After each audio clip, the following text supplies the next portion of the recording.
Welcome to the Geek Easy Fellowship. Let's open a beverage of your choice. Because today, I am going to discuss a couple of questions I have about Superman, the movies, after I just got done rewatching Superman 2, the Donner's Cut. Now, we have regular Superman 2, then we have the Donner's Cut, which is the original, named director's cut after, well before the Snyder Cut. And I'm sure many of you know about this, but if not, I will go over it really quick.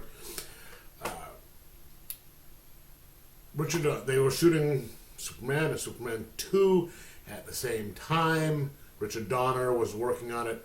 He had just about all of Superman 1 done, and about 75% of Superman 2 finished when tensions between him and the Salkinds kind of just blew up, and he got fired. All right, and they had brought in a guy by the name of Richard Lester to be an assistant to Donner, because Donner was not talking to Salkinds. Those are the producers at the time, and it turns out they were planning on firing and all that. And what they did was said, okay, they were worried about things, so they released Superman, the movie, without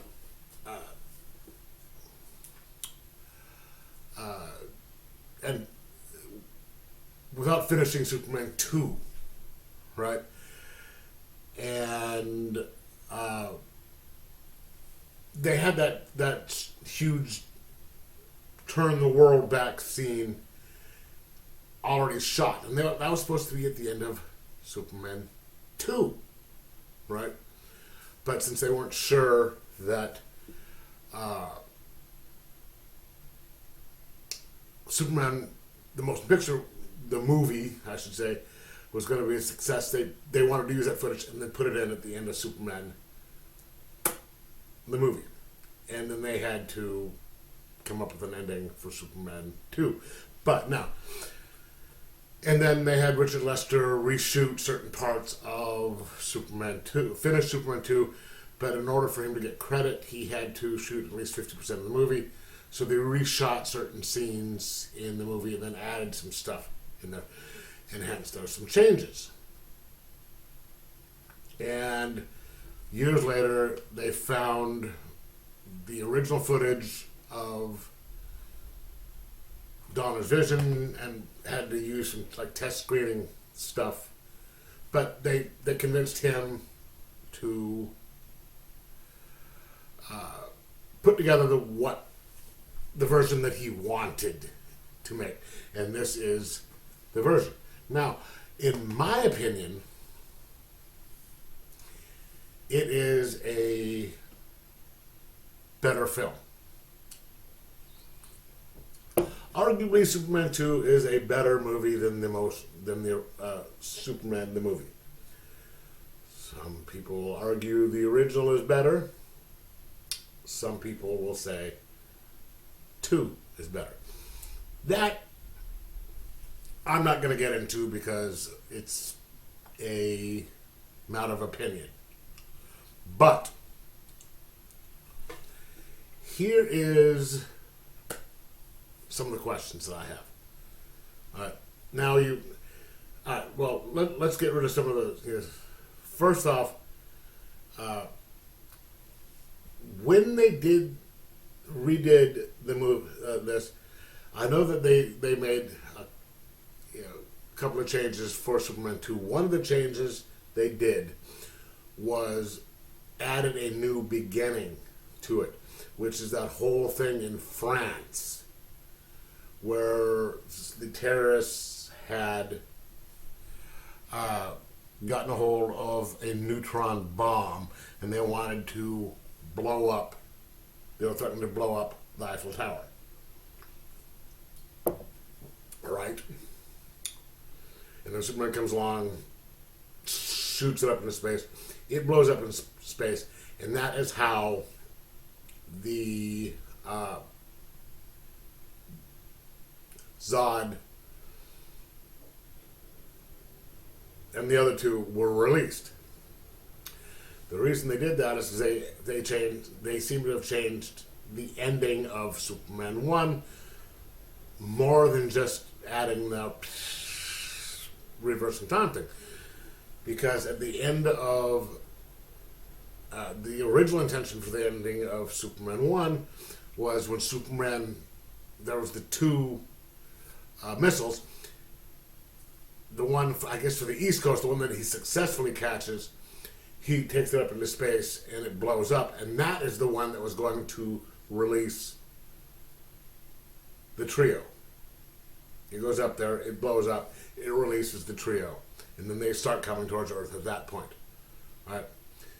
Now that begs the question. And then, so that part was added on. And in this one, that doesn't happen. It goes directly into, it shows, a quick recap of a couple scenes from the original movie to catch you up. And then it pretty much goes into them getting sent to a quick scene at the Daily Planet where Lois actually figures out he's Clark, that Clark is Superman, and then they go to Niagara Falls, and she does a couple things. She does the jumping off of Niagara Falls and all that, and the revelation is different, where she uses the gun filled with blanks to convince Superman, yada yada yada. Okay, but one of the questions is, since she is alive at the beginning of this movie, was she intended to die at the end of the original movie? Because her death at the ending of Superman 1 is what caused him to reverse time. Now, the reason they wanted to use that shot in that movie is they didn't realize that they were going to make Superman 2, and that was supposed to be that was where that scene was supposed to be, was at the end of Superman 2, so he just reversed the world and all at the time. And they didn't want to spend a lot of money on making that scene and then not use it because they weren't sure they were going to do Superman 2. Right? That has never been, I don't think I recall ever hearing that scene, that part explained. I mean, so they could make, they could easily have just made it so she didn't fall into the crack and then she's in the movie and die, and then boom, she just goes right into Superman 2. All right? That is the one question that I had. But then they get rid of the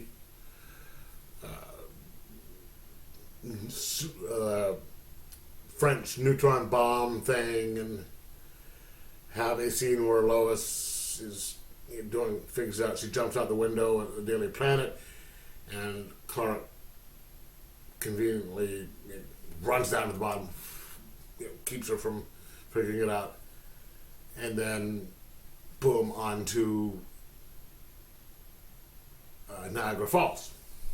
Right. They cut out a few scenes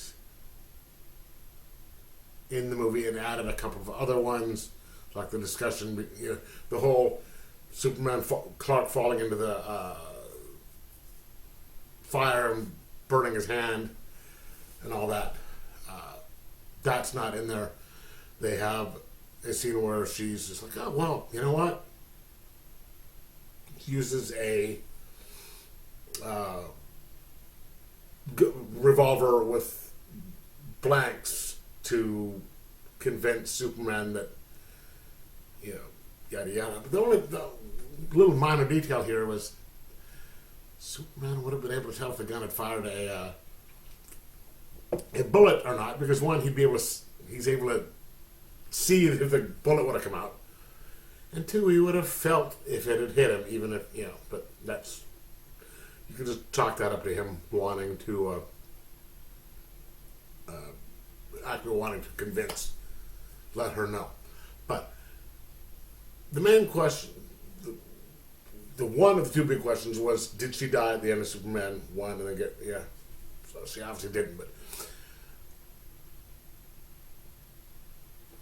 and I'm glad they got rid of the the holograph, all the multiple holographic Superman things, and the whole stupid, let's throw our cellophane S out, because that was stupid. But the big question that I have is at the end of Superman 2. All right. So they get done. They get done with the fight. He does the reverse mind fuck on them. Takes their powers away. He throws Zod. Zod falls down. Dumb guy tries to fly, falls.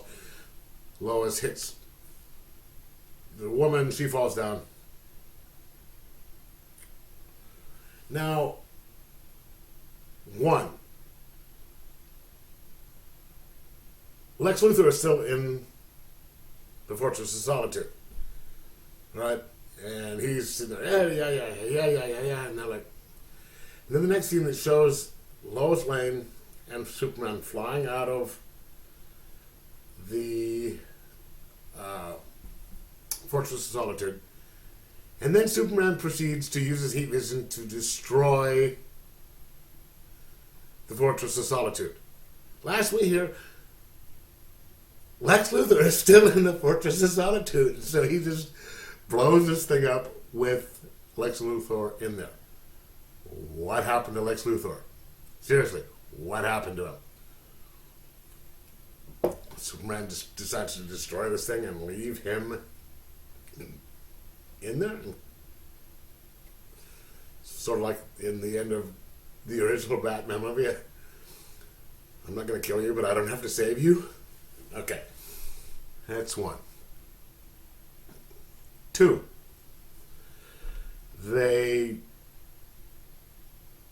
He brings her back to New York City, drops her off at her apartment, and she's like, oh,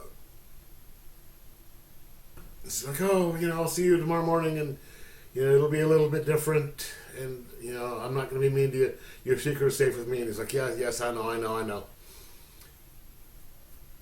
And then he goes to the reverse time by flying around the world and repairs the damage done by the trio. The Washington Monument goes back up. They never did. In this one, they never did do the Mount Rushmore thing. And it goes back to before they get released, before the nuclear explosion. But it doesn't go back to reverse the earthquake damage, or the damage caused by the nuclear explosion on the West Coast, right? What is the point of? I don't understand why he felt the need to reverse time. He trusted Lois. He's going to trust Lois not to tell who uh, who he is. Presumably, the three are going to be imprisoned in the Fortress of Solitude for the rest of the time because he destroyed it. So why reverse the time? Is it just so she won't remember? Is it so he can repair the damage from the Washington Monument? If not, why not go back to the destruction of the West Coast? Because remember, he didn't do that at the beginning. At the ending of it, it wasn't intended to happen at the end of the movie the way originally planned. So why is he doing that? There's no explanation for that. I mean, he's in love with Lois. He trusts her not to tell. Just have her know. And there is no reasonable explanation as to why he felt it necessary to go back, reverse the time. But that's just me. I want to hear what you guys think and what your thoughts on the matter are, because that is kind of bugging me. It has for a while. But let me know. Let me know which version you think is better, the Donner version or the original version, and let me know what your thoughts on. Yeah. And yes, the time travel version is a whole shitload better than the memory wipe kiss. There's no argument on that one. We aren't going to argue over that because anyone with 1 or 2 brain cells will tell you that the mind wipe kiss is just as awful as the cellophane chest symbol throw. But why? Just what is your thoughts on that? Anyway, let me know in the comments below. Like, subscribe, possibly share. Most of all, enjoy your superhero movies.